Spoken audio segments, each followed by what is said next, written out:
Okay, I think we'll get started here. There's still a few people arriving. Thank you everybody for coming today. My name is Kim Brigham with the Bonner Milltown History Center. Many years ago I came across a little book that some of you may have heard of. It's called The River Runs Through It. I wanted to read just a brief excerpt to get us going here today. Hopefully you can sit back and enjoy where we are and when we are. The voices of the subterranean river in the shadows were different from the voices of the sunlit river ahead. In the shadows, against the cliff, the river was deep and engaged in profundities, circling back on itself now and then to say things over, to be sure it had understood itself. But the river ahead came out into the sunny world like a chatterbox, doing its best to be friendly. It bowed to one shore and then to the other, so nothing would feel neglected. We are blessed today to have the Adams sisters. Myrna and Arlene are going to favor us with the Salish honor song. That was wonderful. Thank you. I can't tell you what a great honor it is to be here with everyone. And I didn't think I'd be right after that great song, so I'll try to not ramble and give you a quick hello, hi, how are you, and who we are. Welcome to the Kettle House. We're honored to host this event. I don't think Kim said I'm the co-founder and owner of the brewery. We started it in 1995 in Missoula. I'm lucky to be able to come to work here every day in this beautiful setting. Just before the song, there was a white-tailed buck over there sneaking through the trees. We see a lot of really cool sights out here. Bears, eagles, elk, bighorn sheep, osprey, eagles. I'm lucky to work with a great bunch of folks who make Montana's best-selling craft beer. It's called Cold Smoke Scotch Ale. And we chose this location for our expansion because our segment of the industry sells beer by selling stories. The craft beer consumer wants to know who is making their beer and where it's being made. What better place for us to tell our story than here in Bonner, along the banks of this famous river. Our mission is to make sure the quality of our beer matches the quality of the outdoor experience that we have in Montana, and especially the Blackfoot. Kim asked me to share briefly what the river means to me. I was fortunate to spend my youth camping and fishing on the Blackfoot. We were from Helena, and my dad was an early adopter of fishing from a raft. His grandmother taught him to fly fish when he grew up in Anaconda. So he spent a lot of time in those days, frankly, getting skunked on this river. But we had a great time. And I think back then the most popular beer was Rainier and Ole. At least that's what was in my dad's cooler. We had a great time. He had a little Avon red shank dinghy, and we just enjoyed our weekends on the river. And thankfully, it's come a long way since the 70s and 80s. One time, I think I was 13, and we were taking out at Johnsrud, and I noticed there was a lot of cars with 4 license plates on them.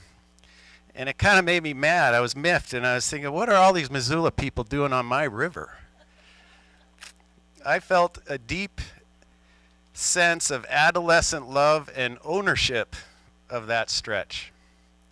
Fast forward a few decades, and I find myself listed on the title to this property next to this amazing river, which is my favorite, And we're making a dark beer, which my friends from Helena called the dark syrupy SHIT that O'Leary makes.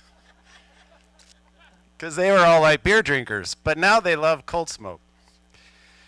It's amazing how much life has changed since my arrogant youth. I'm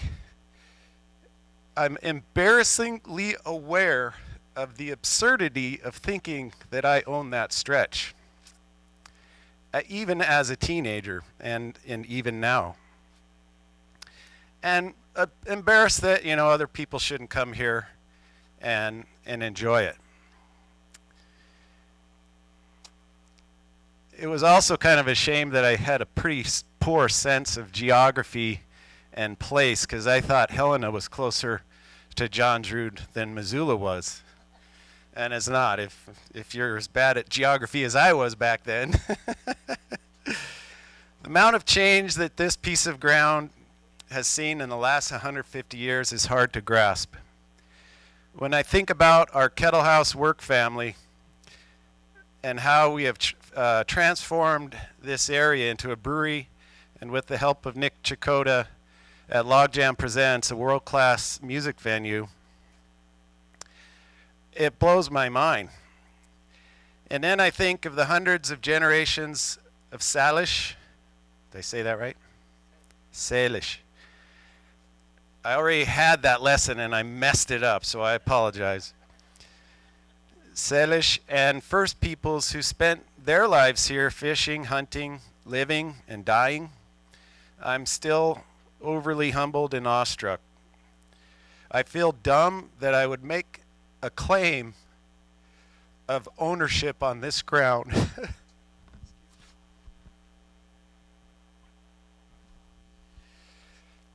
So, myself and the rest of the Kettle House work family are so blessed to come here and work and play, fish, camp, hunt.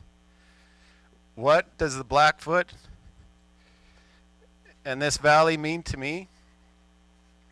It means life. It means creation, creation of cold smoke, recreation, recreation. The river gives us life and spiritual comfort. It sustains our bodies and souls. I don't own this place. I'm only here for a brief time, as all we are.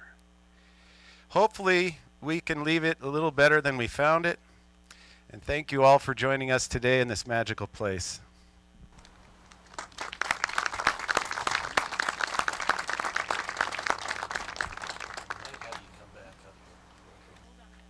Tim, we've got a gift from you. I'm Michelle Pearson from the Library of Congress. I'm a teacher and a historic preservationist. Thank you for your kind words. Here, Cheryl's got something for you as a thank you for hosting us today and being with us. These are primary sources from our nation's library, and Tim, I believe that's Bonnertown. So you've got a panoramic photo. Yes, you can, sir.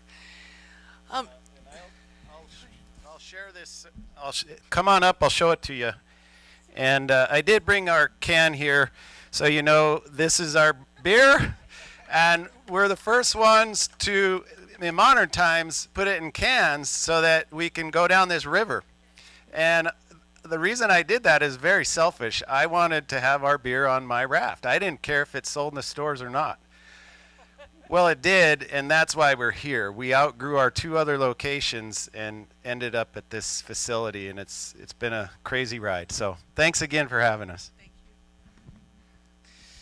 So I'm Michelle Pearson. I am a teacher that has long had a second home here in Montana. I'm from Colorado, but I spent my childhood growing up across Washington, Oregon, Idaho, and Montana. Mr. Maclean, can you please come forward for us? We've got something to present to you.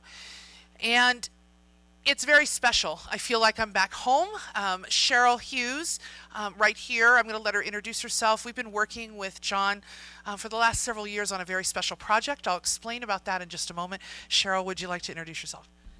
I'm Cheryl Hughes, and I'm a recent recruit of the Bonner History Museum, and I'm thrilled to have all of you here today, along with my dear friend John and Michelle and everyone else in the audience, and I thank you for your support of the museum and the river. So John, we've got a gift for you, and I'm going to allow you to open it. Normally I wouldn't force somebody to do this. My grandmother would tell me it was rude, and I'd get a thunk on the head for that one. But I'm going to ask John to go ahead and open it with Cheryl. John has spent a significant amount of time working with teachers across the nation and with students. Most importantly, advocating for conservation, environmental understanding, what we understand as our First Peoples stories, the Trail of the Buffalo, as well as fishing on this river, and others. Well, yeah, it's better than that. So we are giving John his own primary source today, which was lovingly crafted by a student that he inspired through his writing in honor of the stories of the Maclean family. And so this is something for him, and I'll let him show it to you. He probably will recognize it when he sees it. But we want to thank you, John, for your work and your commitment to lifelong learning across generations, and the inspiration that you give students every day and the teachers who are teaching about this every day is unsurmountable for us. It's through us and our next generation, as we all know, that we will honor this land, honor the river, and protect it in the future. And that's what we hope for. So, Mr. Maclean, Alex Pearson, I happen to know this kid, saw a certain posting that you put up and fell in love with it, and he did this in oil for you as a thank you. And so welcome home again. You always come back to visit, and we thank you for everything you've done. That was a wonderful day on a river.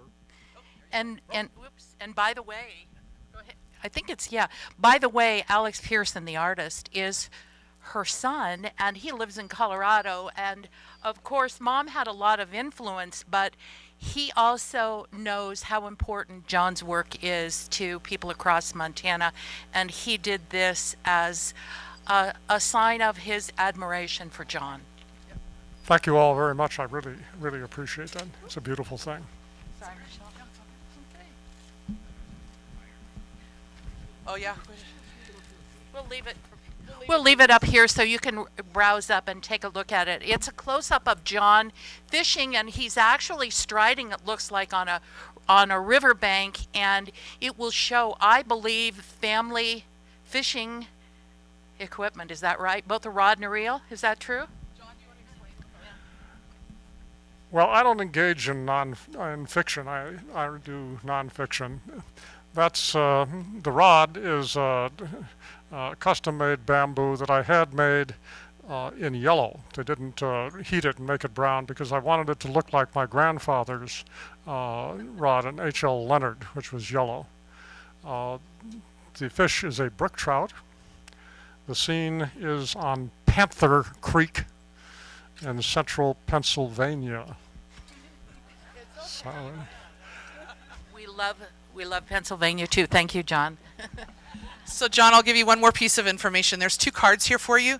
Alex, we took your book home after we visited with you, and Alex pored over the book and loved the etchings that were there, the woodcuts. Wood engravings. I always get it wrong. The wood engravings, and he started working on his own. We have a couple of engravings that he's doing here, and he has a series of about 40. This is his new thing, I guess I should say. And so we've got a couple here for you and a thank you note. Thank you for that inspiration. This young man read your book, looked at those, and said, you know, Mom, I got to do this. And thank you for that. thank you very much. That's a big deal. I have the originals for the wood engravings and A River Runs Through It that Barry Moser did. I have a set of those that were given to me by the University of Chicago Press guy who put them into a book long, long ago. And he was getting old and he doesn't have any family and he left them to me. They're the ones that they use, so they've got all the printer markings on them. They're really neat. And then I have an original set of the ones in Home Waters that Wesley Bates did. I have number 2 of 20, and I have an original set of the ones in the Hemingway book. And when I talk, I'll talk about how these things fit together. It's one of the things that ties all 3 of those books together. But I'm glad that happened because they really turned me on. I think that they have a lot of ineffable simplicity that people can relate to. You know, they're not jazzy and jagged and colorful. They're quiet. They're nice and they're authentic. I do hold you accountable for one thing, though. Do you know what you did to my household after this project?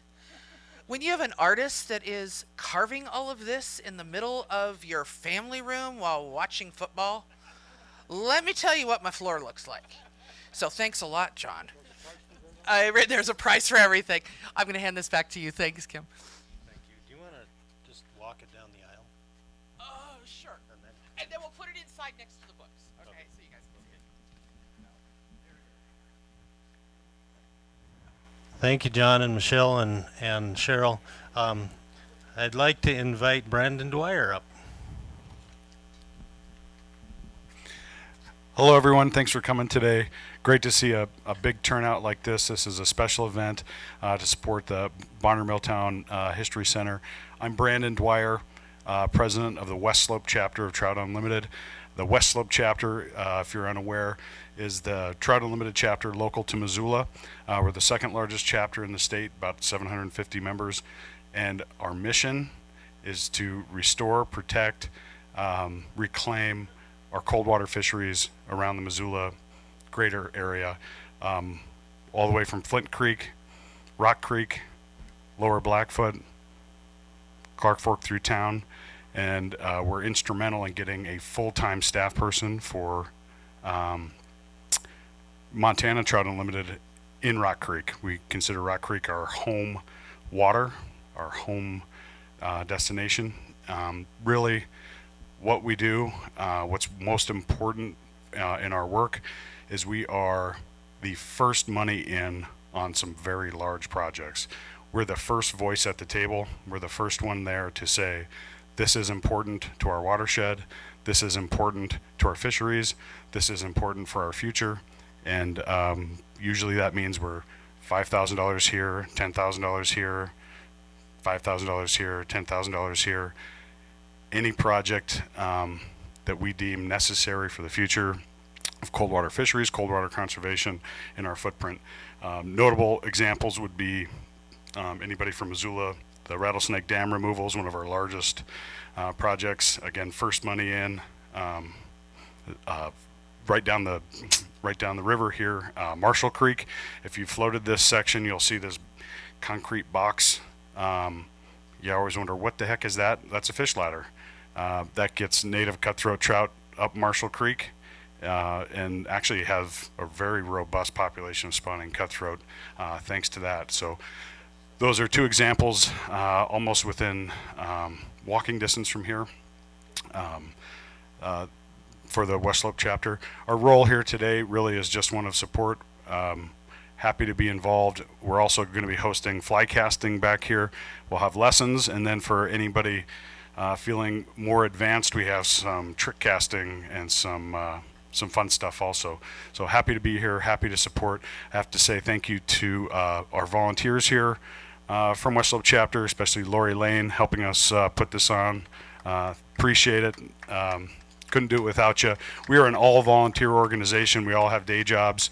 And we're all just very passionate about our cold water fisheries, cold water conservation here in Missoula and beyond. So thanks for having us.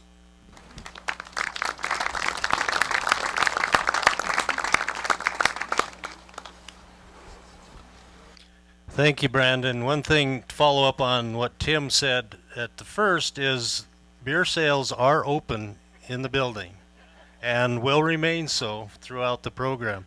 We also have a food tent. Ellen Big Sam and her family are back at the back there, and we also have bathroom facilities, which is probably the most important thing to announce right off the bat. There's a men's bathroom is right inside this front door. The women's is on the other side of the bar. There's also a porta potty out at the end of this parking lot, and another one by the food tent and the fly casting area back there. So hopefully that'll cover everybody. We on behalf of the Bonner Milltown History Center, we welcome you. We're the blue shirts, and if you need any help, turn to somebody in a blue shirt, or teal shirt, I guess it's called. Today's schedule is somewhat altered from advertised. Our musician, Bill Rossiter, came down with a pretty nasty illness, and so we've had to reshuffle things. We won't have him with his folklore and music program, unfortunately, and we regret that, and so does Bill. The Grizzly Claw Trading Company and jewelry by Kathy Littlebird are inside the building here. Got all the Maclean books, the Hemingway book for sale. It's a great display in there. You'll have time anytime during this program to take a look and see what you need. Hopefully, and John assures me that he will stick around after his program to sign books and do whatever else we require of him.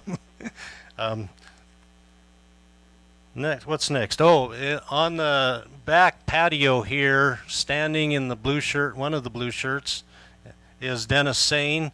Dennis has some examples of some of the flies made famous, popular in River Runs Through It, including the bunion bug. And he has some fly tying equipment there on display. Of course, back in the far back is where our fly casting clinic will be, and it'll start when we have an intermission coming up here between speakers, and then continue after we're all done. What else? Well, the thank yous. We thank again Tim O'Leary and the Kettle House for being such gracious hosts. We as a History Center have had numerous programs in the wintertime here at the Kettle House. We usually have 3 a year, and they are. This is a good place this is a great place on the river to have Bonner history type programs. This is a special event for us, though, outdoors. We also thank MCAT. Ron is back with us again today, courtesy of the Media Assistant Grant that MCAT donates to all our programs. We've got, I think, 37 stacked up over the years from roundtable programs that date back clear back to 2009 that you can find on our website and MCAT's website.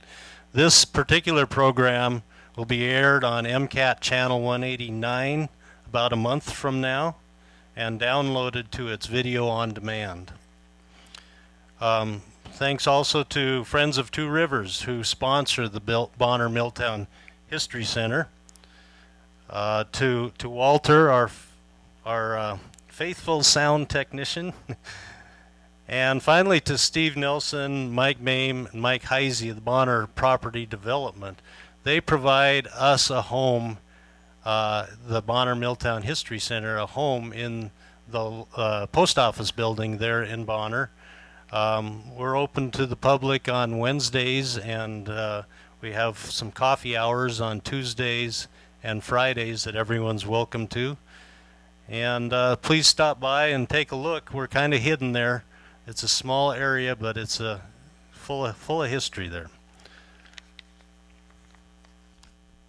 I'm going to do another reading. In 1855, Isaac Stevens, the governor of Washington Territory, was here west of Missoula in what's now Council Grove State Park, and he signed after he finished negotiating and signing to his satisfaction the Hellgate Treaty. He left for Fort Benton to work on another treaty with the Blackfeet. He came through this area. The first day out, he camped just above the mouth of the Blackfoot on the other side of the river. And the second day out, he wrote this description. Occasionally, the trail led us back from the river, and we found abundant streams of water and large forest trees, but the woods were of an open character, with good grass and arable land. And finally, on emerging from the canyon, we came to a most delightful camp in the valley of the Blackfoot. Here we put to work our Pend d'Oreille guide and hunter, who had been placed at our disposal by Alexander, head chief of the Pend d'Oreille, and who in less than an hour had for our supper the finest string of trout I ever saw in the mountains. Not content with which, however, he started out again. We soon heard the report of his gun, and half an hour afterwards he brought into camp an elk weighing at least 700 pounds. This elk he killed in a somewhat narrow fringe of trees interspersed between the Camas Prairie, Potomac, the Camas Prairie of the Flatheads, and the waters of the Blackfoot. Isaac Stevens, 1855. Get my papers straight.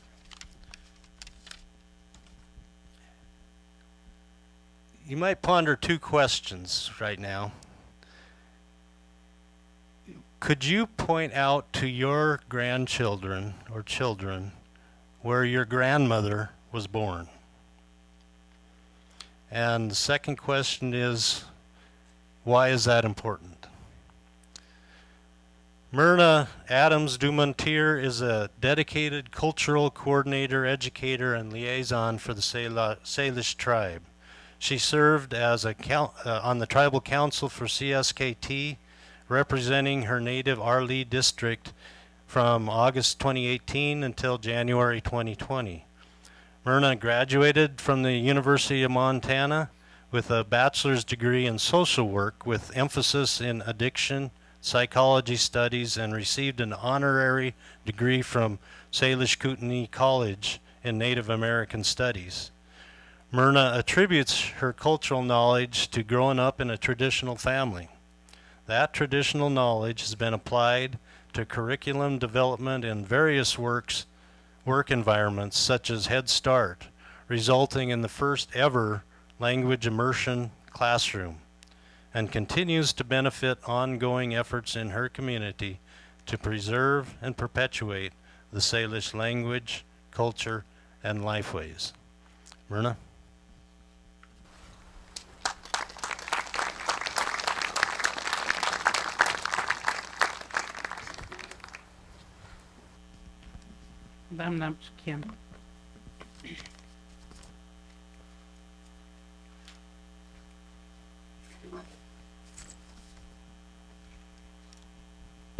I want to be comfortable, and I want all of you to be comfortable. Hast du chi yedle yetwa I tu neistam. It's good that you have come here today to this place of bull trout. Neistam.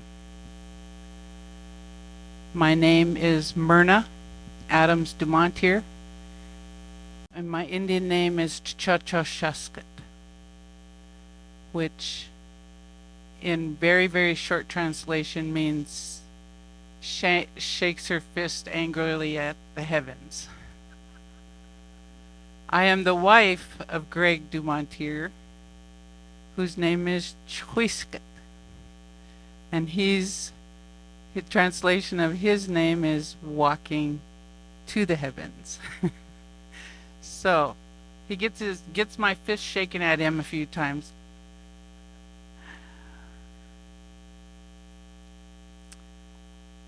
My father was Lewis Adams, and my mother was Nadine. And we were raised in a style that my dad, they were very authoritative parents, I guess. They kind of fit into that category more than any other because they wanted us to do things right and good. And they wanted us to be fair-minded people. They wanted us to have ethics and values that came straight from their roots. And so those ways and those old ways of thinking and doing were added or lived in our family and our extended family, and we have a very vast extended family. I would like to acknowledge those family members of mine who are here today. I have my sister Arlene, who was up here, did the song with me. She is number 5 in a lineup of 8. My dad and mom had 8 children. And with her is her 2 sons and her daughter-in-law. And our cousin Michael is here with his partner. And our relatives, the Big Sams, are catering the meal today. And so part of the historical content that I have today includes the Big Sams, because they were relatives to my great-grandmother. And I will show the connections as we go. I'm honored to be a part of this today, to maintain what my father would teach. And probably in the last presentation he ever gave to anybody, continued to say that it was important to remember our friends. It was important to remember that when the Salish were gathered up by the military and forcibly moved out of the Bitterroot, that prior to that, from the negotiation time until the actual removal, that our people were subject to being cut off from roaming and hunting in their own homelands as they'd been for eons. And he says that our people may have starved to death and perished at that point, but it was the incoming settlers, the ones with compassion and love and a value for humanity, that supplied our people with food and kept us alive. And we still live that way today for the most part. We're still concerned about humanity. We've always been warned, I guess, or cautioned about the development of racist attitudes or the thoughts that can divide us or the ways that can divide us. But also being encouraged to speak truth. Speaking truth to power, speaking truth when needed, even if it means hurting some feelings sometimes. In that this is my experience, and this is what I see, and this is what I know. And doing that with the utmost love and respect for the person or persons that you're saying what you need to say to. So sometimes I use the word white people, and I mean nothing derogatory by that. It's just a statement of fact that this is the difference, because there is a difference. I woke up this morning and I was very much Salish, as I have for over 60 years, woken up and been the same person. I've worked in the cultural arena since I was about 11 years old, and starting a drum group in school, which was not acceptable at the time to have anything Indian in the public school. And so questions that get asked sometimes are people that would come forward and say, "Do you still live in a teepee?" Well, no. Although my husband and I did choose to live in a teepee from 1999 to 2003 or late fall of 2002. And we lived in our teepee because that was something we always wanted to do. And those kinds of things were embedded in my heart and in my mind from growing up with my great-grandmother on my father's side. And I brought her picture with me today, along with a picture of her mother and father, because they're part of my foundation. They're part of the strength from which I operate from. They are the foundation of humility and kindness and generosity, love and honesty from which I do my work. They are always in my mind, and a lot of times she sits right here and says, "Be careful.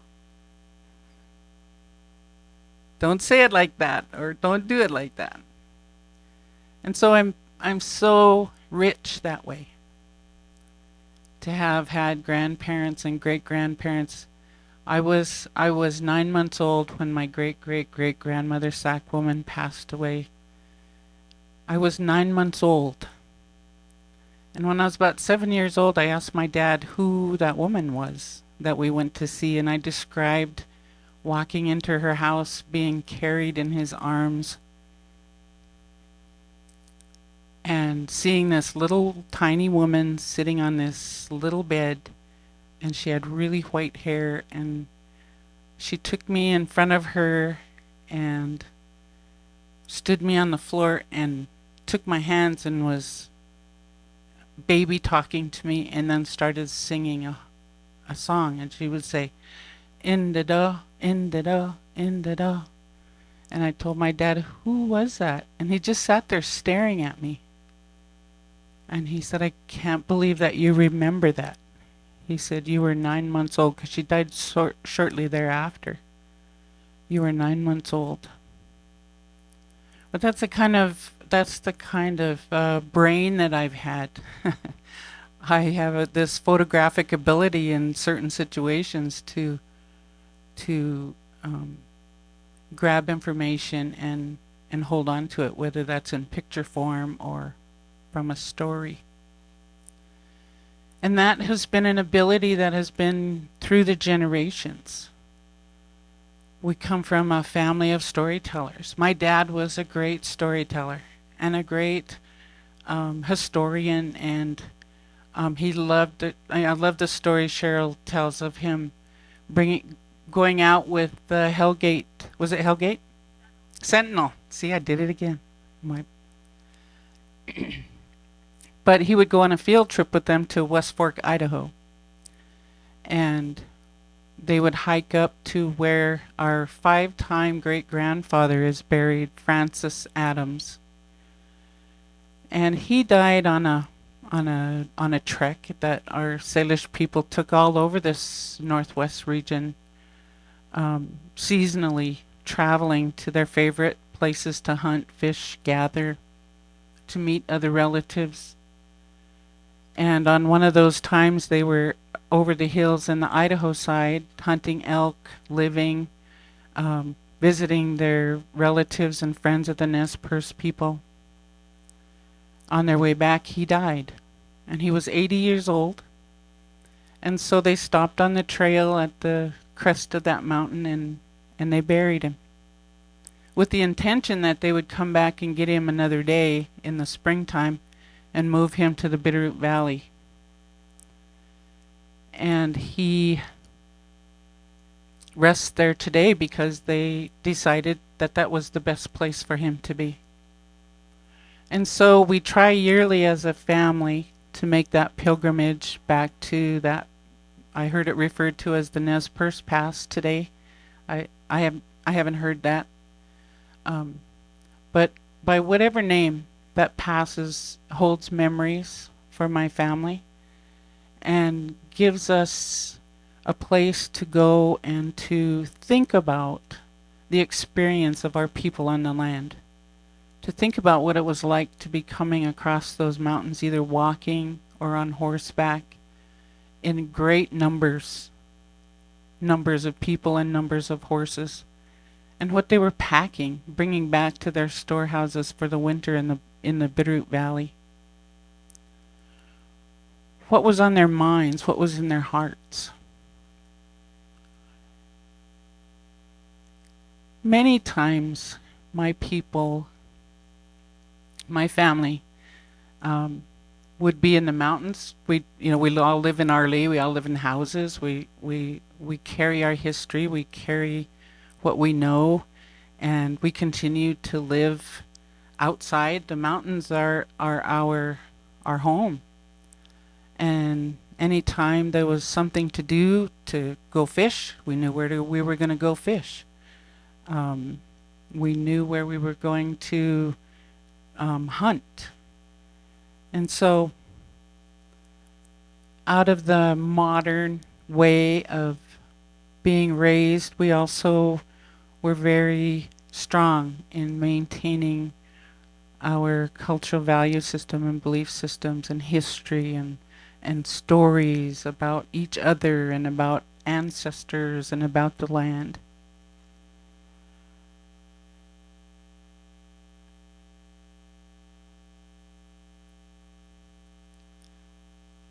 Outside of Missoula, just around the corner at Rattlesnake Creek, my great-grandmother, or my Tata, Louise Vanderburg, was born. And if you look on your programs, I think it got printed on the program. I didn't see a program. But here is a picture that we included on the program of an Indian encampment right next to the railroad tracks. I used to hear her talk about being born in Missoula. But when I was like 6, we went out to where Shopko used to be, or where the golf course is now, and we were digging bitterroot. And I'm a little girl, just following everybody and doing what little kids do, and I looked back towards what I knew was the town, and I told my I said, "What is that?" And she said, "That's Missoula." And it seemed like it was way over there. And here we were digging bitterroot where the golf course and where Winco is now. That's where we were. And so she was born in this encampment in 1897. And this picture that I was doing some research with one of my friends who's an archaeologist, and she showed me this picture that just put it all into context for me. And it made a lot of things come together. Because, like so many people now, oral history has to have the proof behind it. You got to be able to show that we were here. There's our picture of our teepees on the Hellgates. Yeah, I got it. Okay. I used to call it the Sentinel Field. Where I got that, I don't know. But sorry, I apologize to those of you who are fans. So, these are my people. And that football field now was one of our places. Camping isn't camping to us. It's the way we live. And so this is the way we lived on the land. And there's an older picture of prior to any evidence that Missoula existed on your program, of the greater encampments of the Salish on the land. Inslae is what we call Missoula. Inslae is short.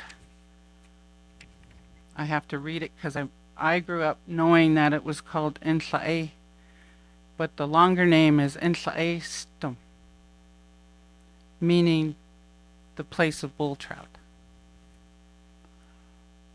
And so she in 1985, because I'd heard so many stories, and then I was like my dad, if you tell him something, he's going to want to go there and he's going to want to do the first-hand investigation as to what's right on the land and how it looks and how it feels. So we've grown up that way too. He took all his kids on lots of journeys, looking at stuff and finding stuff. And so I took my grandma, who was not able to walk very well anymore, and I said, let's go. I want to see where you were born. And so we went down to Eastgate Shopping Center, and I parked in the far end of the parking lot, and we just got out of the car, and she's holding on to the car, and she's standing there looking around and orienting herself to the place, because in her mind that wasn't the way it was when she lived there. And she looked up at Rattlesnake and she said, I don't think that creek was over there when I was living here.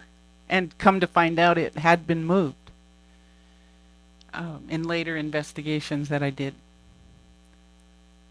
And so when I said, well, where do you think you were born? And after panning around some, she said, right here. Covered in asphalt, traffic, railroad tracks, cement everywhere. But the one thing that was never lost and is never lost with us is that no matter what you cover it with, it's still our home. No matter what is said about it, no matter how much is taken away, we know who we are. We know who we were on this land. We know our grandparents, our great-grandparents, our great-great-grandparents. And my family was fortunate because, like I said, they were, if we were all up in the Jocko, setting up our homes there for a while to go hunt or fish or pick berries or whatever it was to gather medicines, that turned into a school.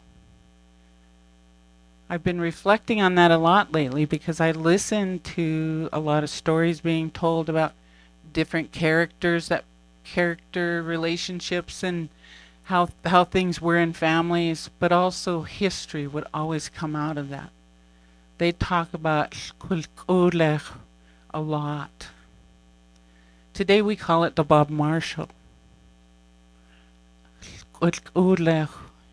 Is place of little prairies, and it's where Big Prairie is in the middle of the Bob Marshall. Our people have intimate and symbiotic relationships with those lands and those places, those animals, those people that are buried there. Dominic Finley is buried at Upper Holland Lake. There are other graves in Big Prairie, and the knowledge of those things have been lost as to exactly who they are, but we know they're there. There is evidence, strong evidence of our existence on the land for eons in that place. And I used to listen to those stories about and I'd ask my yaya one time, I said, why don't we ever go there? Because in my mind as a child, you can just get in your car and drive there, and we did that a lot anyway. And so she said, it's too far and you can't drive there. And I didn't understand that as a kid. And so it wasn't until years later it bothered me so much that I didn't know this place and I couldn't go there that I started to try to figure out how to go there. And my great uncle Pascal Charlot, who was Louise Vandenberg's son, He had cancer, and when he was first diagnosed, we were sitting on the porch one day, and he would, when he was lonesome for the mountains, he would sit on the porch and just stare at the mountains for hours, quietly smoke and contemplate. So I went and sat by him. I said, "What's on your mind?" And he said, "I think I'm gonna die." And that was a hard discussion to have. But at the same time, I wanted to give him something to hold on to, something to bring life to the days he had left. And I said, "What's the one thing you've always wanted to do that you haven't done yet?" And he said, "I've always wanted to go see the wall." He said, "I've been to Ulech, but I've never been to the wall. I want to see it before I go." And so I immediately went into strike mode and started gathering horses and equipment. I didn't have a clue. I wasn't a packer at that time. I am now. But at the time I didn't know. I grew up on a horse. My family has always been horse people. And we know how to ride and we know how to go. And I didn't know how to pack. And so my uncle, we relied totally on him.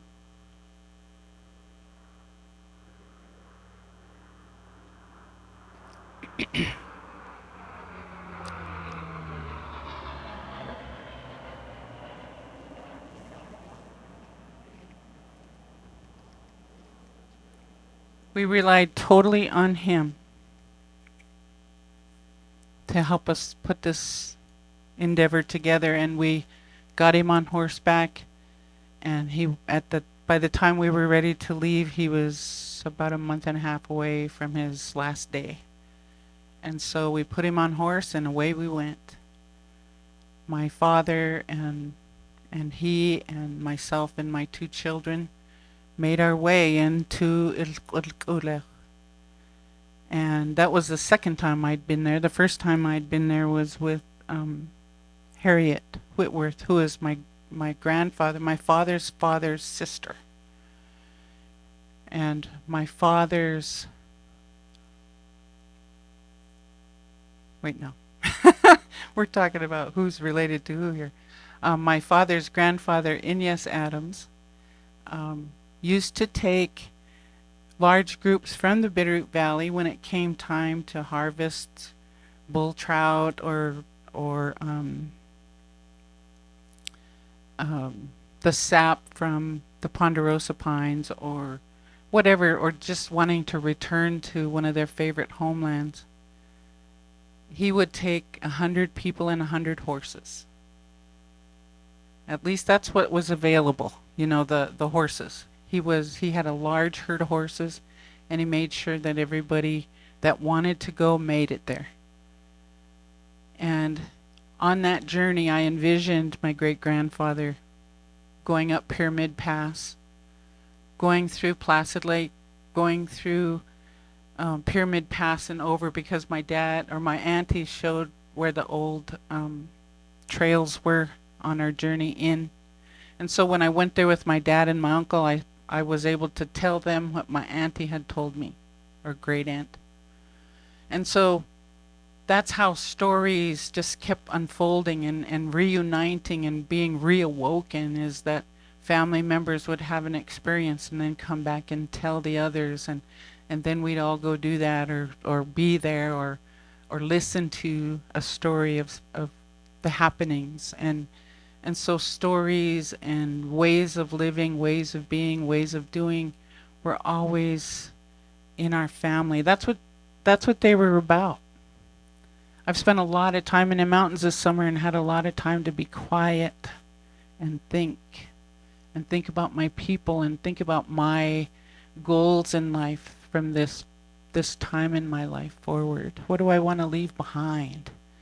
What do I want my grandchildren? What are my grandchildren going to need when I'm not here? What is my great-grandchild going to need when I'm not here? Do I want them to be grounded and rooted, knowing where their grandmothers and grandfathers were buried, or or where they lived and how they lived.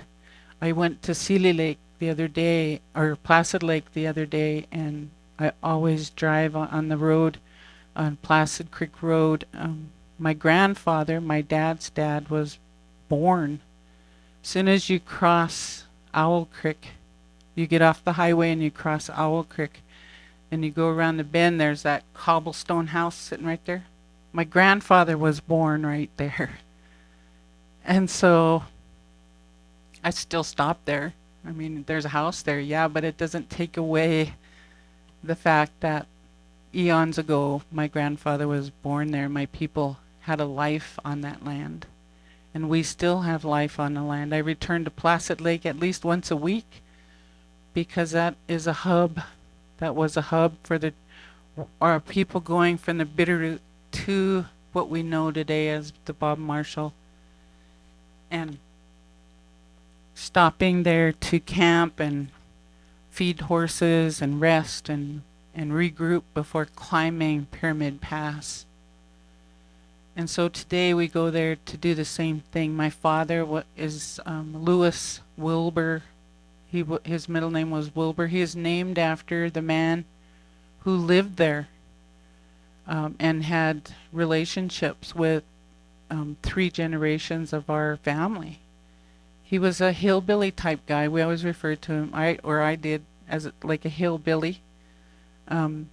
Very, very much loved by the Vanderbergs and the Adamses and the Big Sams and the Cluyas and the many people who continued to revisit that meadow and camp in that meadow until the day he died. And he died in 1972, I believe, or maybe 73, and he's buried here in Missoula. And I always think that's such an injustice. He loved the land just as much as our native people did. He had a relationship with land just as much. And he's buried in a city. He should be over there. He should be next to my people. And when he came to Arlee to visit, that was like, I just couldn't wrap my brain around it, because he was a mountain man and here he was in town. Even though we didn't live right in town, for him to be in town or close to it was just odd to me as a child. I'd look at him and think, you're so out of place here. Go back to Placid. And so we remember him always. He wasn't a descendant of native peoples, but yet he loved us and he cared for us, and he gave my people refuge and a place to be, to continue to live on the land as they loved it and knew it. And so in honor of that, my grandmother named my father Louis Wilbur. And, you know, he was honored by my people. And there are so many stories, and we could talk for hours, and we could gather more people to talk for hours from my family about the things we remember. One of the favorites, though, because my relatives, the Big Sams, are here today, is so you picture the University of Montana, and you really can't. We didn't get that one with the M hill behind it, but anyhow, Ellen Big Sam and Marianne Combs were sisters. Marianne and Ellen Pierre. Ellen would become a Big Sam and Mary would become Combs. When Marianne told this story to my dad, she said she was about 12 years old. And they were down in the Bitterroot, and this was after the removal of the people from the Bitterroot.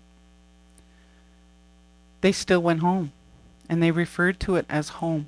We're going to go home today. And they'd go there and they'd live on familiar lands for however long they chose to fish, to hunt, to move around and remember.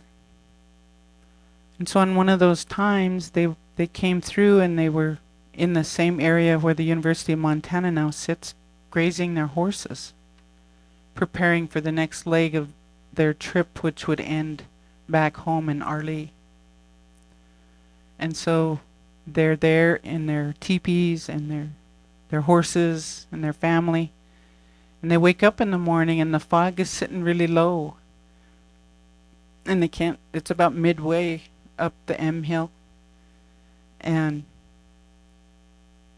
Marianne said she was 12 years old, and her dad told both girls, her and Ellen, to go look for the horses, and he pointed up the hill.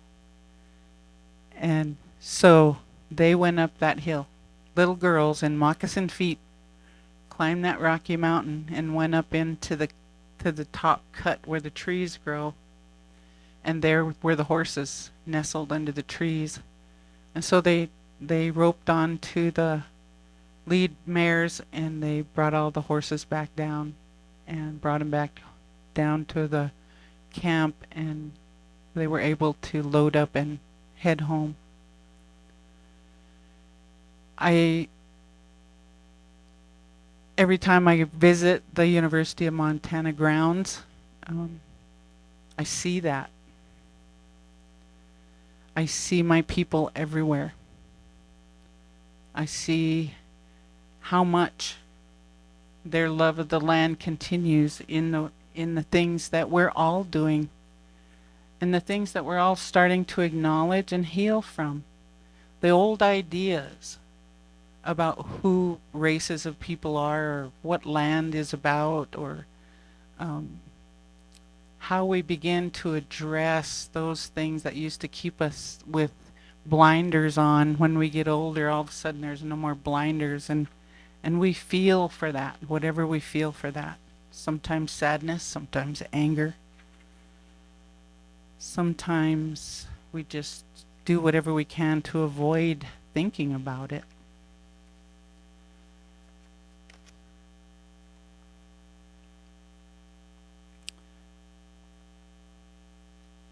Louise, I was referred to her back and forth either as my tata, my great-grandmother, or my grandmother, because her daughter, my father's mother, my grandmother, was murdered in 1959, and it's never been solved. And so my great-grandmother has always been our grandmother. And she raised us just as if she was our second mom. And that's how Pascal was to us too. He's like our second dad. We were always together. Our extended families were always doing something. And that's how our traditions and our skills were honed. Because when we're cleaning tripe, or tanning a hide, or learning about cedar basketry, or beading, anything that's considered today what we call cultural activities, which has always been just a way of life for my people. Those things are talked about, and how to do things, but also the value and belief system behind things. You know, we don't share those things regularly about what we know to be taboo, or what we know and understand about medicine things or spiritual things. That's ours. That's just ours. There's no way an outsider can understand that. There's no way, if you're not raised with the language behind it, the meanings of deep things behind spiritual things, then there's no way to reach it. You can't write about it. Academics has its place, and a lot of our culture is being written about, but it doesn't hold a heart. It doesn't hold that depth of relationship, that symbiosis, that love that we can use the word love and describe it in so many ways. Love of the land, love of each other, but until you're in it, you really don't understand it. And that's how our culture is. Until you're in it, you really don't understand it. And so I make my work, and that's the same work that's been in my family for generations, from my father, my grandmother, my uncles, I can go back and back to Jerome Vandenberg. Jerome Vandenberg was a great orator, storyteller, flute player. We were in a camp where my grandfather was born on Placid Creek, and he was laying on his bed in the teepee one night, and we got there and we visited a little, and then we sat quietly with everyone, and he brought out his flute and he started playing flute music, and he's got recordings that are accessible through the archives, and he was quiet in his ways of delivering that knowledge, but it was so impactful because the tune, the lonesomeness and the joy was all translated through that tone, those tones. And so when I'm here and I hear music, I hear songs in the valleys that my people still have in this land. We know when the land has totally been violated, when the songs are gone, and the songs are not gone. We still hear them. They're still in the land. Our people are still here. And so Jerome and my dad were they just loved each other. And he was my dad's advisor, my dad's mentor. And him and his sister really liked each other. They went everywhere together. They traveled all around this Salish territory and hunted and fished and gathered, and all of their endeavors were together. And then they brought storehouses of food, medicine, and whatever they could share back to the Jocko Valley so that all of the extended relatives could partake of that. Alec Vandenberg, who was Jerome Vandenberg's brother, came up one time, and he had a half of a pickup load of bull trout in the back of his truck. And he pulls up and he tells his sister, my grandma, to go pick out what she wanted. And so her and I went out there, and I was just a kid, and so these fish seemed like they were that big. But she took two. And I was over there still trying to grab some more, and she said, no. She said, this is enough. And that's a part of sustainability that my people have always practiced, is always just to take what you need, not to overstore yourself or to be greedy because of the spiritual side of that. If you start to take too much and put yourself in that prideful place because you have so much, then you're going to lose your ability to have what you have. And so we always take what we need. And when we're gathering and when we're building up our stores for the winter, I think about, what does this elder in Ronan need? What does this elder in Mission need? What does my brother or sister need? Because maybe they can't get out there, or maybe they asked me to get something. And so we think about all our friends and relatives and who needs what. And then when time comes, we share that. We give it freely. Alec brought us those fish, and we smoked them on the rack, and it was great. One of the trips to Irkule with my husband and my dad and our cousin Lloyd, they caught 2 bull trout. And so we went to Little Slide or Big Slide and cooked them. And one of the things that I still remember, and I try not to let it bother me so much, is that when the Holland Lake Massacre happened and I'm sure a lot of you have read about that, and you know the historical sites that along the road there before you get to Holland Lake depicts what happened to the Salish people at that time. That was, you know, in the turn of the century, and that fear that came out of that encounter was still alive and well when I was about 10, so that would have been about 1966. We headed to Placid Lake and we stopped at Black Lake, and my uncle and his uncle, Pascal and Jerome, took their guns and went into the woods, and I thought they were going to go hunting. When they came back, they didn't have their guns. I said, where's your gun? And they said, we're going to leave our guns here because we don't want any trouble. And I didn't understand that for a long time. And they always went to Sealy Lake and always bought their fish license, even though they didn't have to. They just wanted to be safe. The fear of them being in trouble and having another encounter like happened at Holland Lake, they never wanted that to happen again. And so when I go into Bob Marshall and I still feel that from my history, I pray for that.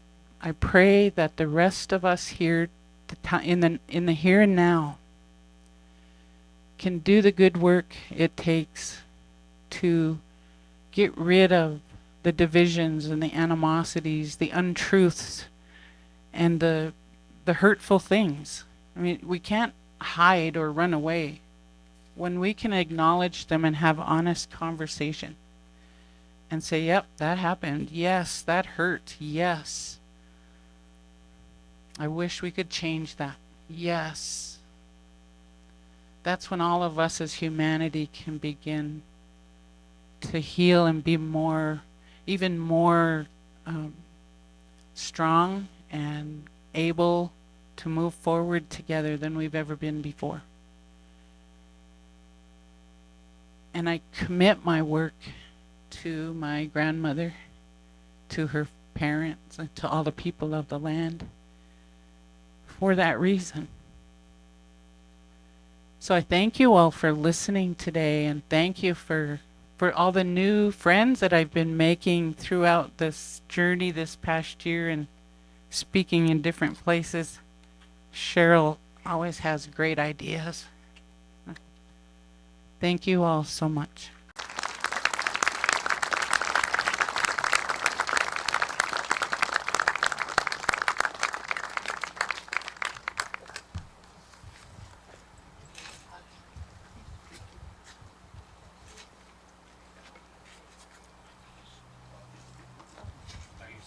Yeah. Oh, I just want to thank Myrna and her family for coming and sharing their beautiful stories, and for Myrna's friendship. It's been such a privilege to get to know her as she mirrors the spirit of her father, and I assume her mother as well.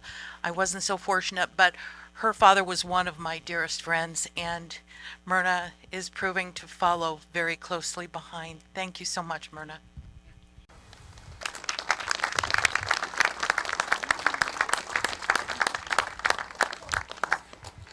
Thank you, Myrna.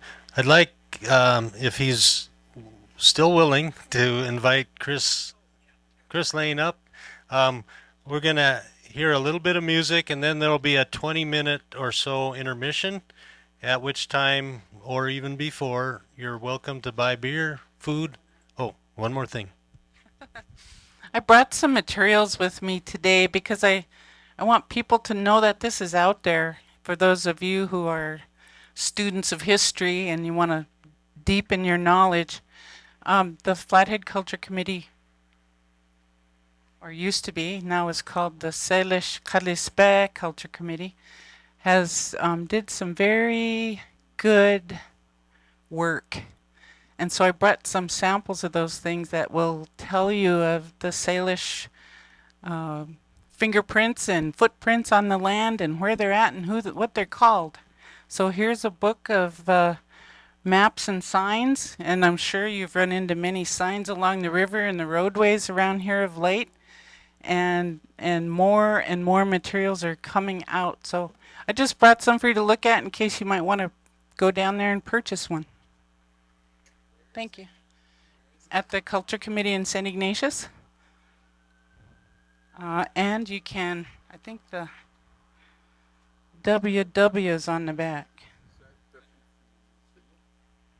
No, that's the Culture Committee. Yeah. In St. Ignatius, just south of the church, the big Catholic church.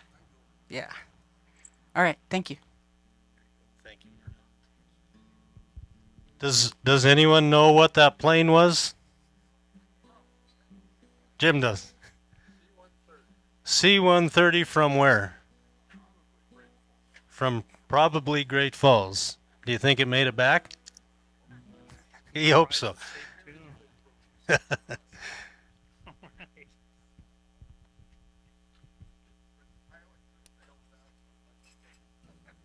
We got another Blackfoot story here. Chris, I'll turn it over to you. Oh, thank you. I'm Chris Lane. I'm married to Lori Lane, who's doing photography, and she's on the board and everything else. And but the gentleman that was supposed to play today, I guess he got really ill, so we went to bat, and then I came up with a couple songs I can play, and I'm going to play them for you, appropriate songs. So without any further ado, I'm going to play two songs. The first one is called Changing Minds, and it's I wrote it probably 30 years ago. Okay. Probably 30 years ago, and it's a song just about my thoughts on what it takes, I'm going to say it politically, to get where you want to go. That's all I'll say. I'll let you take it and think whatever you want.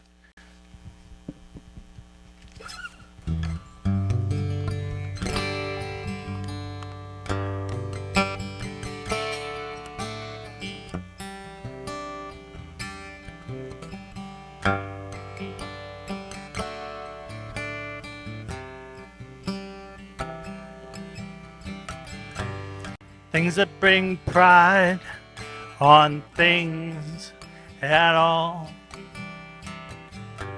Compassion, emotion can move one and all.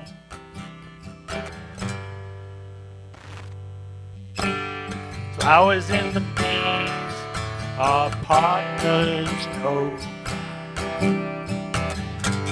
We can't go on without changing minds. People will follow if given away. Direction for all, you got something to say. The street could be flowing clean as a sign. Responsible thoughts bring changing minds. Changing minds, one hit at a time. Leaders look at these lives, open your doors and let on in the light. Take this change and fight, fight the good fight.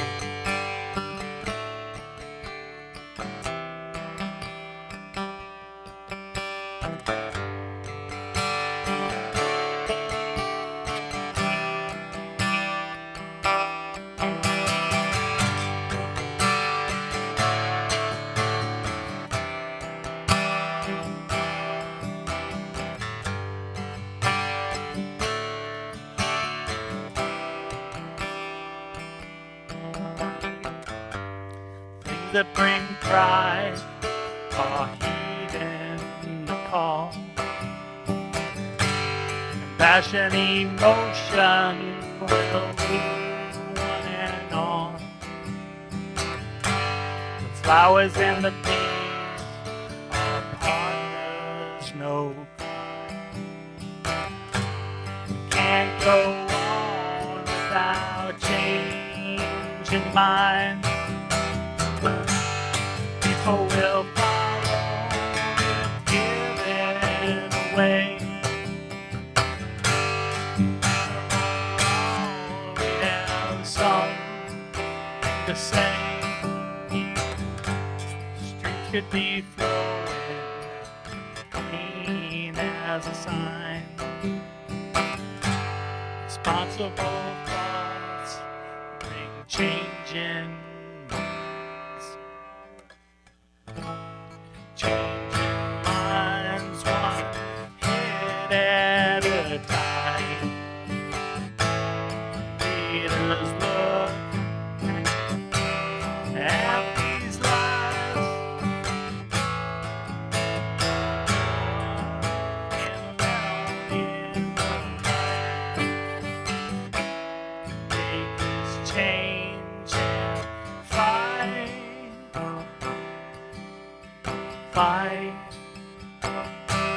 the good fight.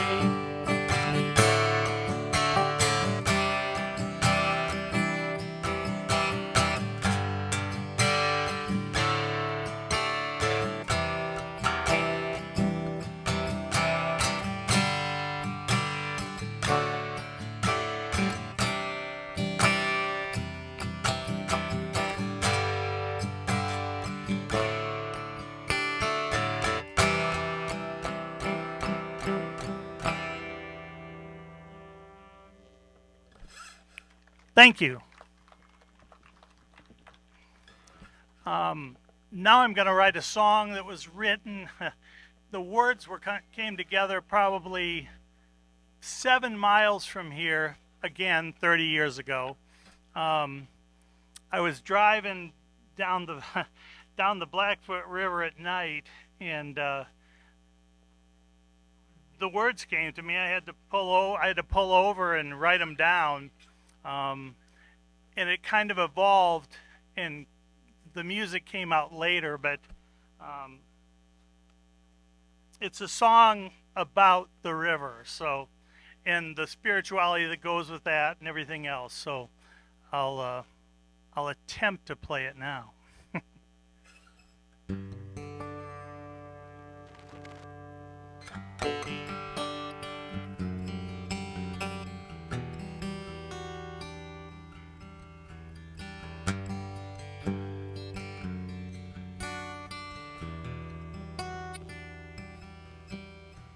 Moonlight on the Blackfoot River is the bluest light that I've ever seen. Moonlight on the Blackfoot River is the truest light that I've ever seen. I've run red lights, I've dodged street lights, I've seen the amber-colored lights of the stars in my eyes. I've been uptight but not too late. This night's the brightest night, and I'm singing now. Moonlight on the Blackfoot River is the bluest light that I've ever seen. Moonlight on the Blackfoot River is the truest light that I've ever seen.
If you ever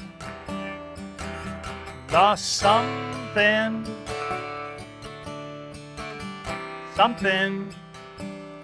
you can't replace in this world, you better hold on to something. Hold on to your soul. Maybe all you ever know when I'm on the Blackfoot River is the bluest light that I've ever seen. Moonlight on the Blackfoot River is the truest light that I've ever seen. There you go. Thank you for listening.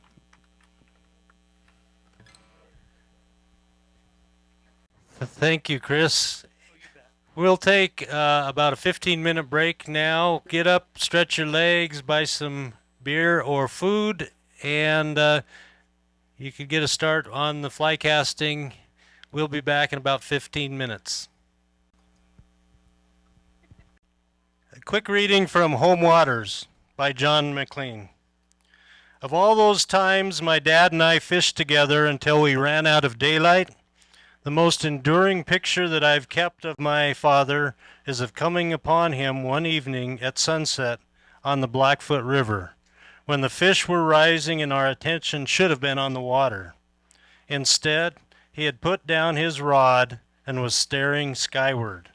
A crimson sunset spread across the whole of the Blackfoot Valley, the kind of incendiary spectacle that second-rate artists try and always fail to put on canvas, and that Charlie Russell comes closest to capturing in his paintings. My father by then had escaped the bonds of the Reverend's Victorian Christianity, but the heavens still had a pull on him. He stood there next to the river, framed by the bluffs and the mountains to either side, and the river running through them. And with his arms outstretched, he gazed upward at the sunset with that open, ecstatic expression on his face that arose only in moments of greatest joy. He stood like that for minutes. Please welcome John Maclean. Thank you. Can you all hear me? People in the back? I got a thumbs up from the back. Wonderful. It's a real privilege to be here in this place and with you people. To have the Blackfoot River in the background and the road to the Buffalo almost within sight. The road to the Buffalo was the route that Meriwether Lewis and his small party traveled in 1806, becoming the first white men to enter the Blackfoot Valley, which today is one of the best preserved valleys in Montana. As soon as they set foot on the road to the Buffalo, which united the western part of the country and the indigenous tribes living there with the buffalo grounds to the east, a way of life that had endured for millennia perhaps, and centuries certainly, began to disappear.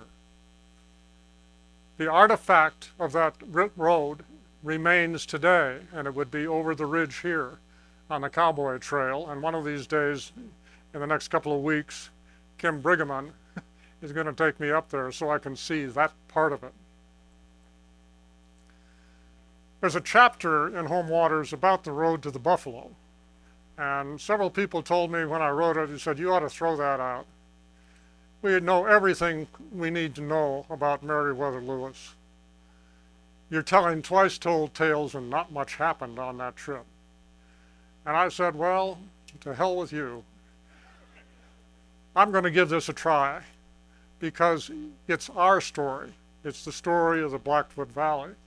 And so I worked hard on it, got a lot of help. people who know that trail, and found places where the trail is still extant, where you can see the road to the buffalo. And I got to the end of it and handed it in to my editor, and he read it through and he said, well, this is very good, it's very factual, but you got to tell people why you put this in the book. That's all he said. And so I wrote the final chapter, because when I wrote that story of the road to the buffalo, it gave me a totally different outlook on a place that I had known all my life. I saw it from above. I've always seen it just from the river as a fisherman. And it worked for me, and apparently it works for other people, because Kim Brigham and others have picked up from that and discovered things that I didn't know about at the time, and have extended the brand, as they say. Kim has found a place marked on a 19th century surveying map that still has the road to the buffalo on it. And it's fairly easy to find where that is today. He took a group of experts to 9 Mile Prairie, where there are two great big rectangular flat rock cairns. And when I looked at those for the book with Ron Cox, we didn't know what they were, for sure. They looked as though they were old, but we didn't know. They could have been stone piles that a farmer put together to try to clear a field.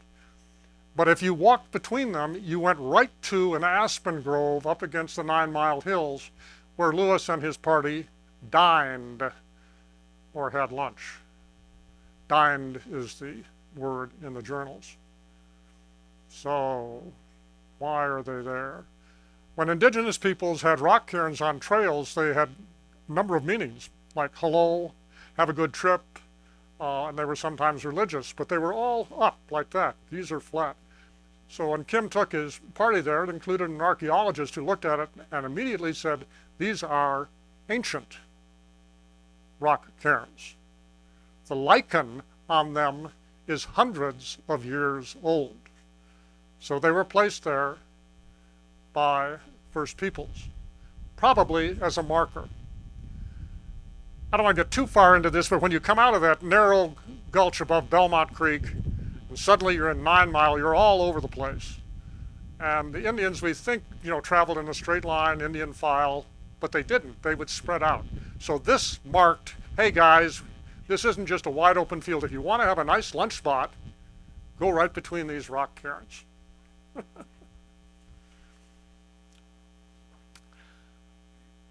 Earlier this year, on May 10th to be exact, I got a couple of birthday presents. It's my 80th birthday, and my grandchildren sent me a page, and they had sat down and said, why we like Granddad. So we like Granddad because he tells great stories about the Civil War when we drive through the Virginia countryside. We like Granddad because he's always reading a book. We like Granddad because he killed the big timber rattler in our camp in the Blue Ridge when we were all threatened by a 3-foot-long monster with 13 rattles. I got another present which isn't as heartful, but it's more amazing. On my 80th birthday, I shared a byline with Ernest Hemingway on a story, Big Two-Hearted River, in a book. And the story had changed my life when I was about 13 years old and changed my father's life. Think what that might be like. Just sharing a byline with Ernest Hemingway. Mine's smaller. His is big. That's the way it should be.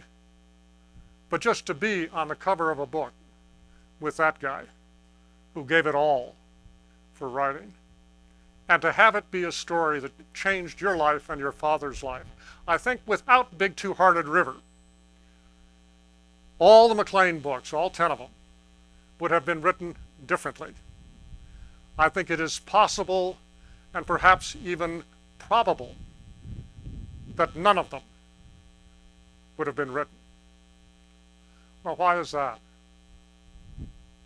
When I was 13 years old, I lived in two different worlds. One of them was the high-powered intellectual life of the University of Chicago and the Hyde Park neighborhood where my father taught, and the other was here.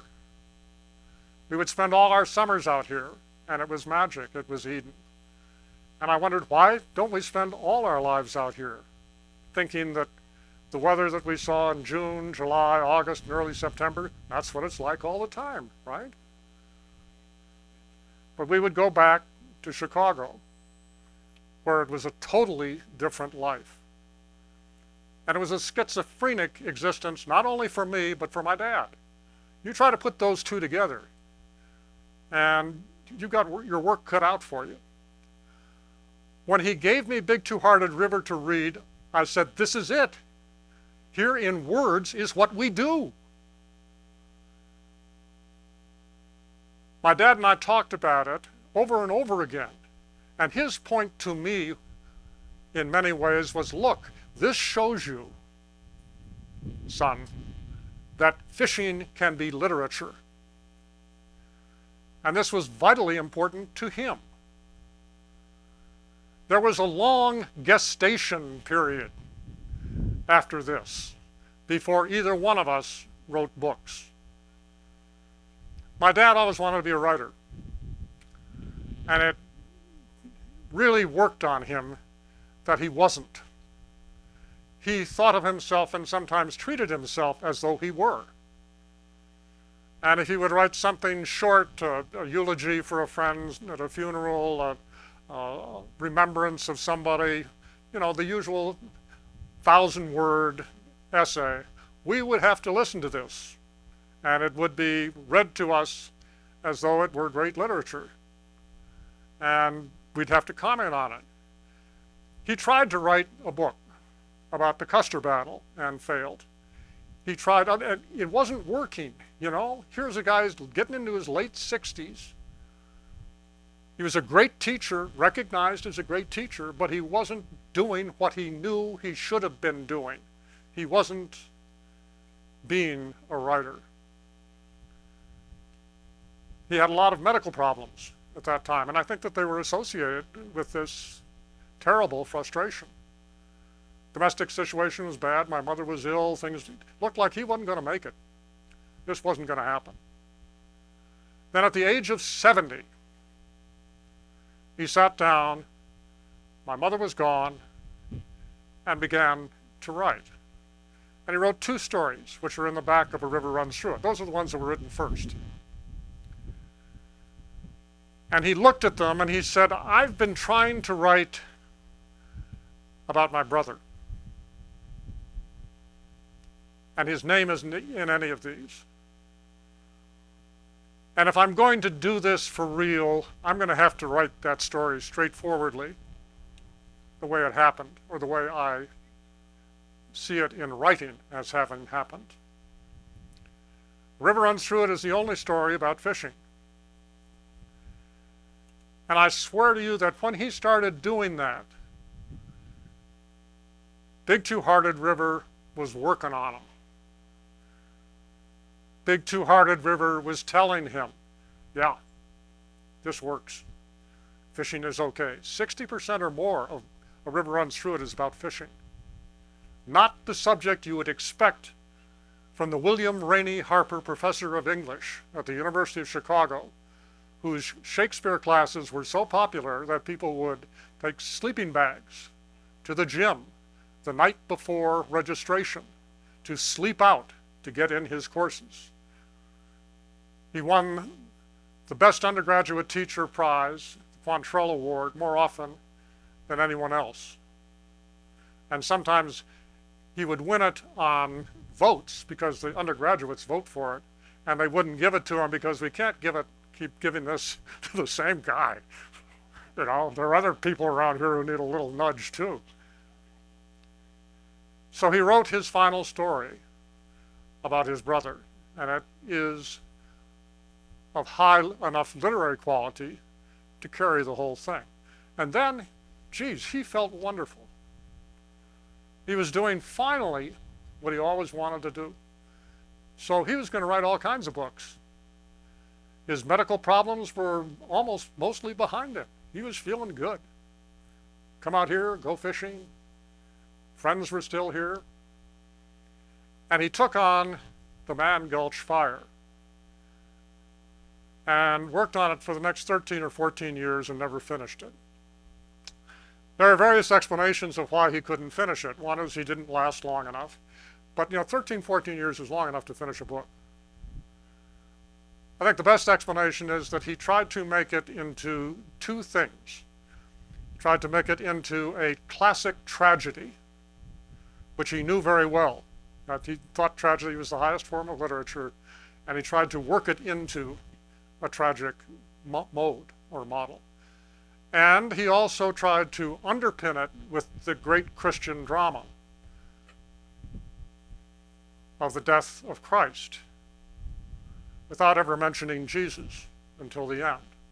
If you read it, it's replete with Christian ritual, the Stations of the Cross, the Book of Common Prayer, over and over again. The parallels are all there until you get to the end. And that's the weakest part of the book. And that's why people say, well, yeah, it's weak, it isn't good, but had he lived longer, he would have had the kind of ending that you have in A River Runs Through It, which is spectacular. I don't think so, necessarily. I don't know if he could have brought that off, because it isn't the Christian drama. And it isn't a tragedy. Man Gulch is a complicated misadventure. So if you try to force it into those molds, you can do it for a little while and then it doesn't work. But that's literary criticism, and we'll leave that for the moment. Let me go back to me from age 13 on. So I grew up thinking that Paul was the greatest thing around. I used to wear a fishing shirt of his, and I hear all these stories about this guy. I would sometimes wonder, if this guy's so great, where is he? How come I keep hearing about him? How come he's such a presence and I can't see him or feel him or touch him? But I became a newspaper man, as Paul had. He was a newspaper man here in Montana for about 10 years.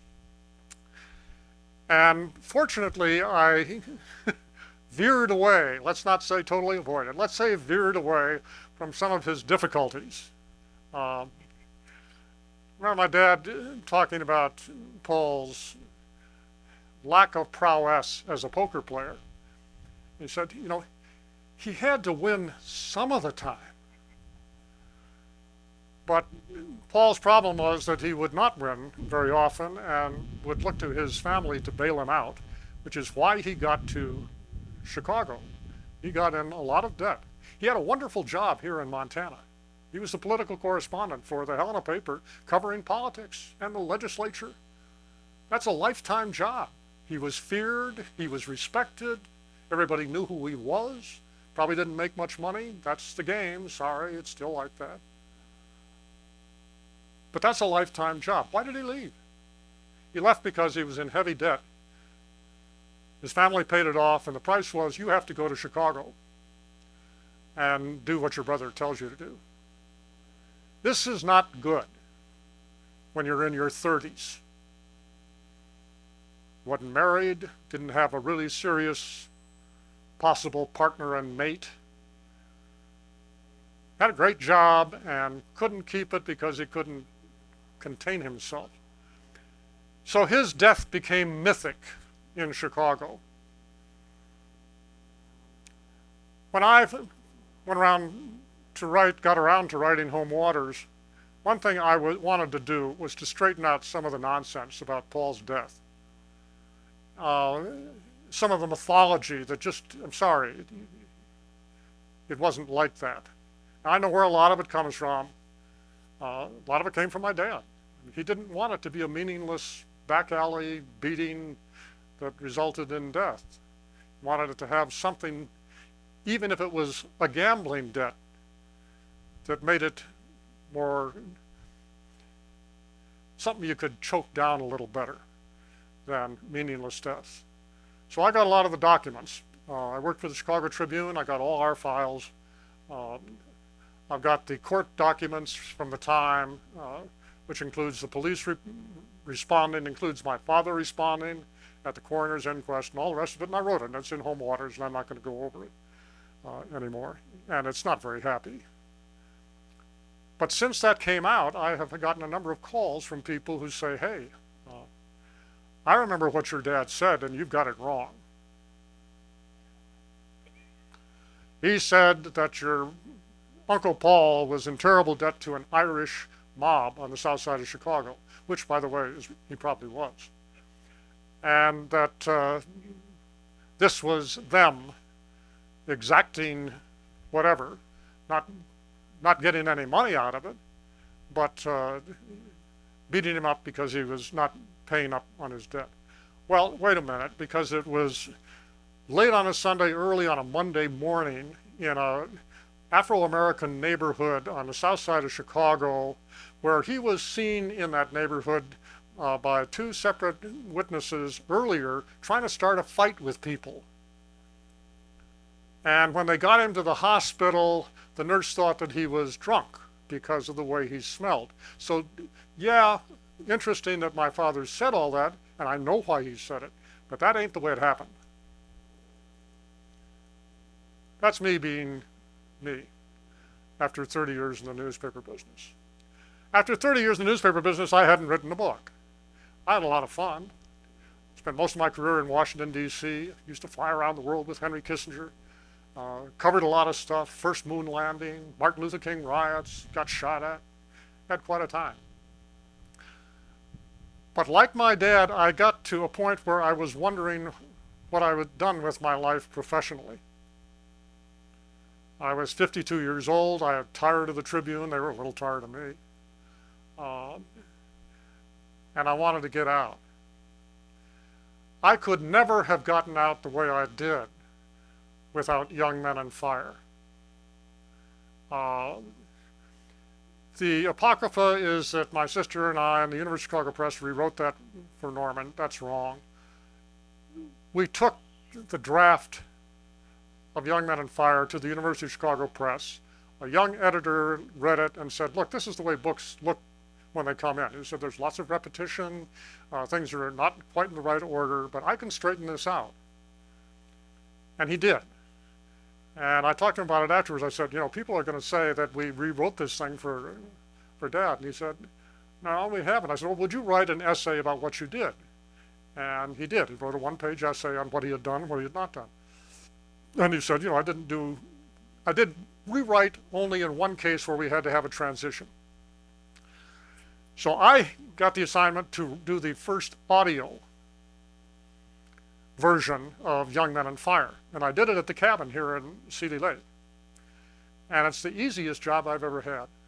That thing just falls out of your mouth. I mean, the commas tell you exactly where you should pause. There's no question, no doubt. And I would read through 20 or 25 pages without a break. And I overheard a conversation by the tech guy talking to the editor at the end of one day. He says, I can't believe this.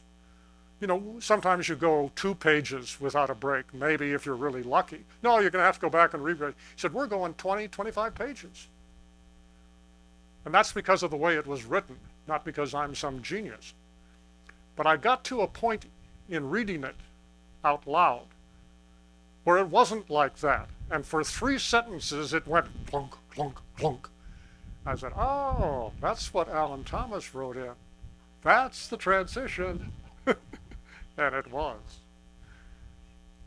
Young Men on Fire is about the Man Gulch Fire, which will be 75 years old next year.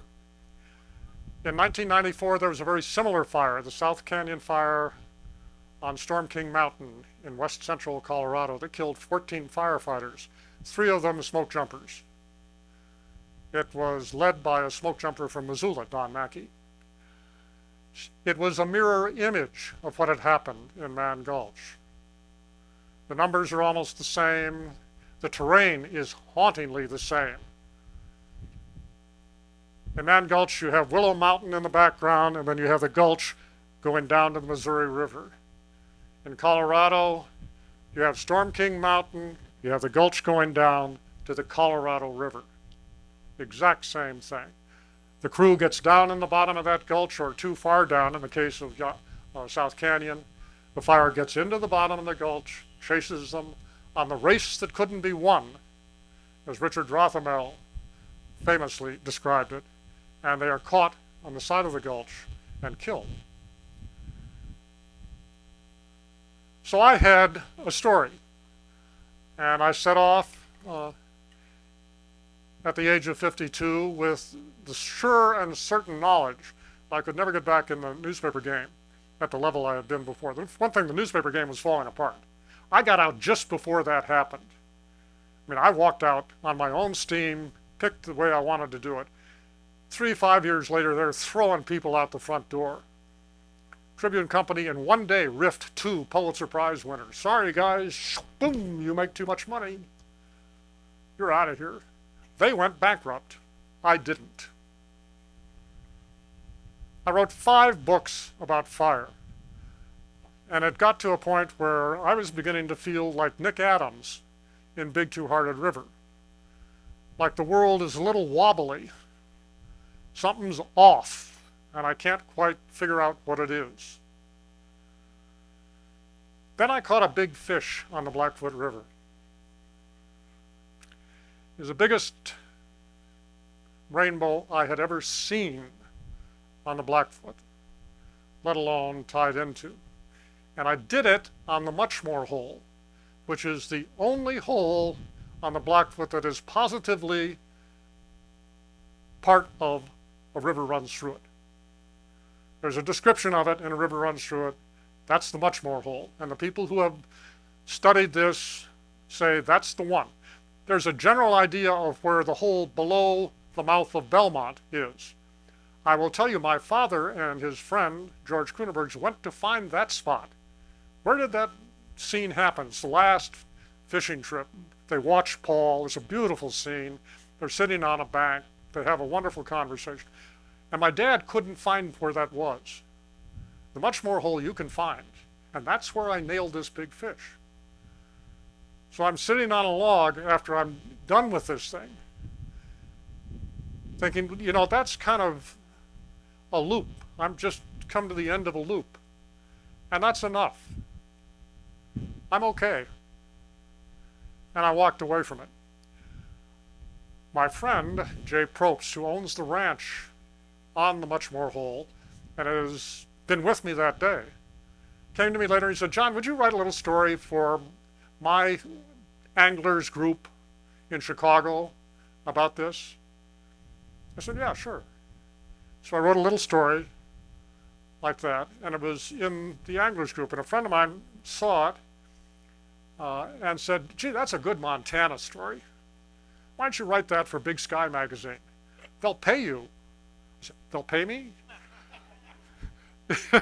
Almost 30 years, I've made a living writing. When somebody says they'll pay you, it gets your attention. So I wrote it for Big Sky magazine. You know, it's now getting like this. 2 years later, a hotshot editor from New York is in Livingston on vacation, picks up an old copy of Big Sky, reads the story, and calls me up. He said, would you like to write a book about this? I said, no, I would not. I mean, I took on Young Men and Fire when I wrote Fire on the Mountain, about the Colorado fire. And there was a certain amount of, well, he ate the water his old man was, what the hell does he think he's doing, attitude. And in 5 books, I had shut those people up. My books are solid. They are used in the fire service. Fire on the Mountain is mentioned when you say, well, what are the books you have to read to get started in wildland fire? You read Young Men and Fire and Fire on the Mountain. And there are others if you want to keep going. So here I am. Why should I take on A River Runs Through It? And the inevitable comparisons. Then I started to think about all the stories I could tell. And I had to do it. And I did it. And it worked. There hasn't been the kind of nastiness that there was from a minority, but it was nasty on Young Men and Fire. It's it's done fine. Home Waters is just done fine. Then I got a call from the community library in Ketchum, Idaho. It said, we like your book, Home Waters. It's during the plague. Would you be willing to do a Zoom for the community library? We are the custodians of the Ernest and Mary Hemingway house here in Ketchum. I said, sure, I'd be happy to. And so I prepared it, and I thought, well, I've got to say something about Ernest Hemingway. And Big Two-Hearted River is mentioned in Home Waters, because when I first read A River Runs Through It, the first thing I said to my old man, said, I haven't read anything this good about fishing since Big Two-Hearted River. I mean, he and I used to memorize parts of that thing and repeat them to each other. It was the family story. But I hadn't read it in 50 years. I mean, in the newspaper business, I read nothing but newspapers. I read 3 or 4 of them a day. But I wasn't reading literature or trying that kind of stuff. And here I went back to Big Two-Hearted River. The story's old, and it knocked me out. I mean, the writing is sensational. It's this kind of clumsy, hard poetry. And it's what it's like to fish. It's what it's like to be alive. It just is so fresh. I couldn't believe it. So I'm going on and on like this with my editor. Oh, God, I was talking to people in Ketchum, yakety, yakety, yak. And he said, when was that story published? I said, well, the first time it was published was 1925. He said, oh, it's PD. Have you ever noticed that if somebody uses jargon and you have no idea what they just said, that if you can keep your big mouth shut for a minute or two, they will go back and explain what it is. So he's saying, well, you know, public domain, John, that's 75 years and it belongs to anybody. Why don't we do it? If you look at the 3 books, River Runs Through It, Home Waters, and the Hemingway book, they are joined in a number of ways, most obviously by the images in them. There is a selection of what are called scratchboard drawings in A River Runs Through It in the first edition. We had a few copies of it here. In the little blue book, these are beautiful black and white drawings. For a long time, nobody could figure out quite where they came from. I thought that my dad had brought images back from Montana and that they had done tracings and put them in. A professor was putting together an essay on the illustrations in A River Runs Through It, and he called me and he said, I can't get any help from the University of Chicago Press on this. He said, I'd like to know who did them, I'd like to know how they were done, and so on. And I said, well, let me see if I can make a call. So I did, and the University of Chicago Press is absolutely wonderful to me. And so they said, well, that was done by the artistic director at the time named Robert Williams, and he's now retired. He said, well, is he alive? Yes, he is, but he's very old. He lives here in Hyde Park. I said, do you have his telephone number? He said, yes, we do. So I called him up. I said, Mr. Williams, this is what I think happened. That my dad brought the images back and you made tracings and they made it. He said, no. He said, that's not at all what happened. He said, well, the other question we have is that cover where they have a big cliff and then the river going below. And I said, people have always wondered where on the Blackfoot that is. They can't find it because it's not there. And they tried to find it on other rivers, on the Smith or whatever. Can't find it there. God almighty, is it out of Montana? You know, I said, where is it? He said, it came out of my imagination.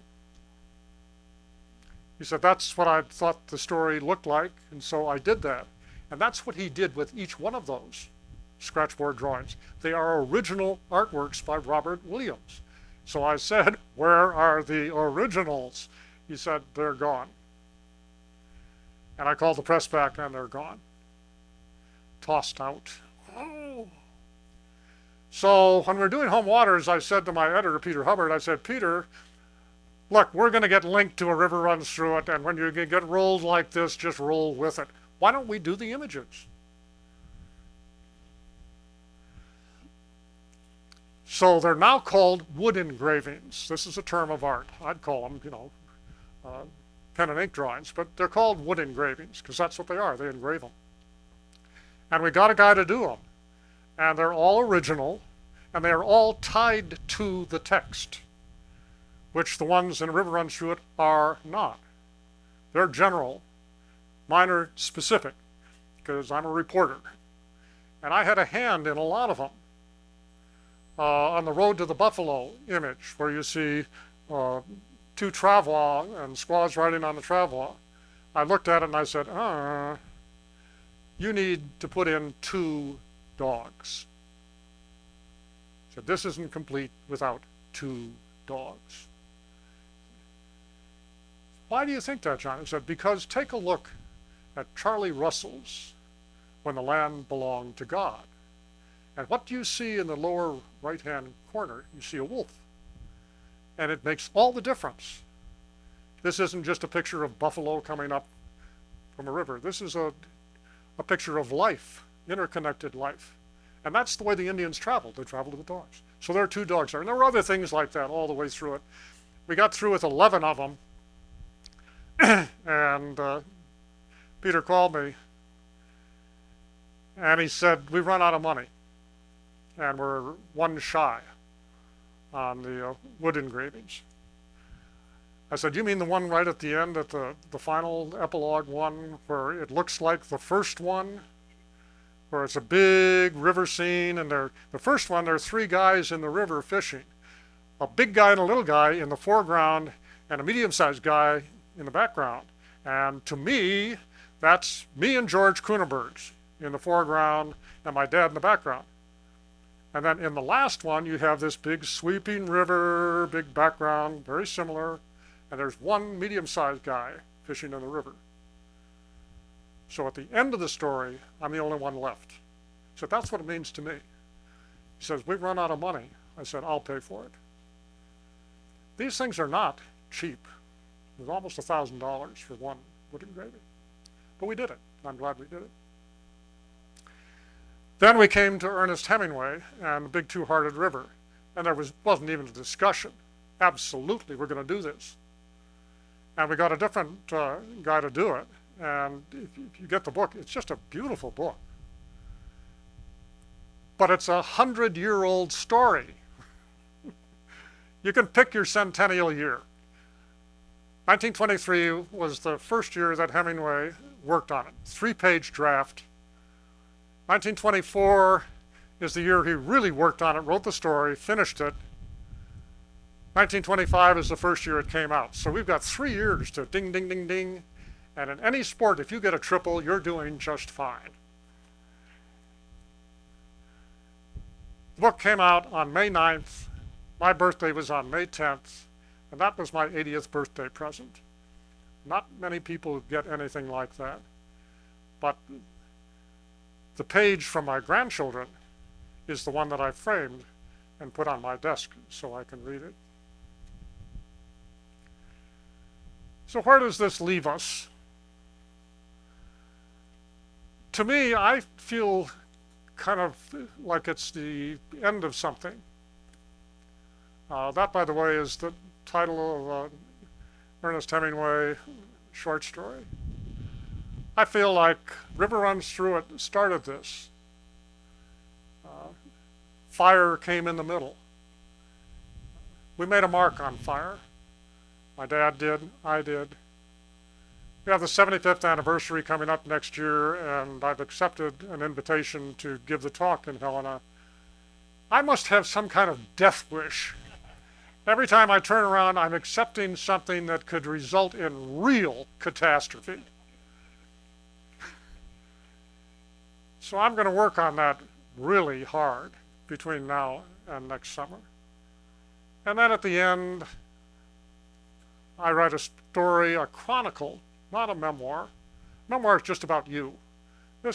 My Home Waters is a chronicle. It has the road to the buffalo in it. It has a lot of stuff in there that you wouldn't strictly put into a memoir. And then now we come back to the story that started it all. Big Two-Hearted River. And do it by chance, not planned. Never planned any of this. This is all feathers from God falling at your feet. And you're at least smart enough to stop and pick them up. So I don't plan on writing any more big books, but I've never planned on writing that many books to begin with, so who knows what will happen. And I've instead been writing shorter things.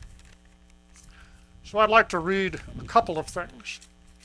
One of them from A River Runs Through It. Who can resist reading occasionally from A River Runs Through It? At the time, I did not know that stories of life are often more like rivers than books. But I knew a story had begun, perhaps long ago, near the sound of water. And I sensed that ahead I would meet something that would never erode. So there would be a sharp turn, deep circles, and quietness. This is not from A River, I'm sure. In early fall, before the river clogs with fallen leaves, you can fish again in the afternoon and not wait for the cool of evening.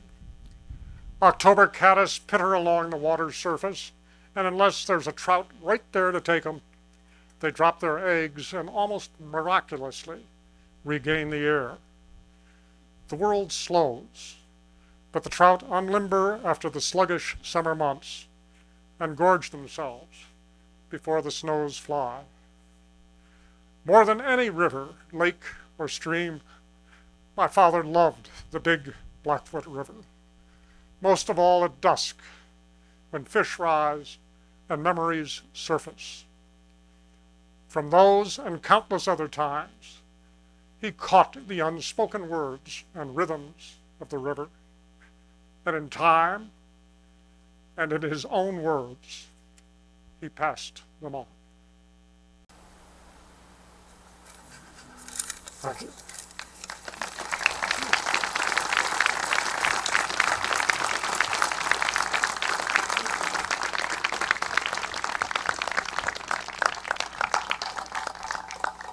Thank you, John. That was amazing. This might sound a little hokey, but a month or so ago, after I went back and read A Big Two-Hearted River, and then I read John's foreword to A Big-Hearted River, and I went up to Blackfoot to do that, and the hokey part of it is John, like his father before him, writes in the rhythm of the Blackfoot River. And I cannot explain that or even describe it, but Hemingway's a great writer, but he didn't. Thank you again for offering to do this talk, and it was a great afternoon. Thank you, Jim. Glad to have you here. John has promised to be available to sign the books inside. I think we still have some fly casting opportunities out in back. And thank you all for coming. This has been a special day.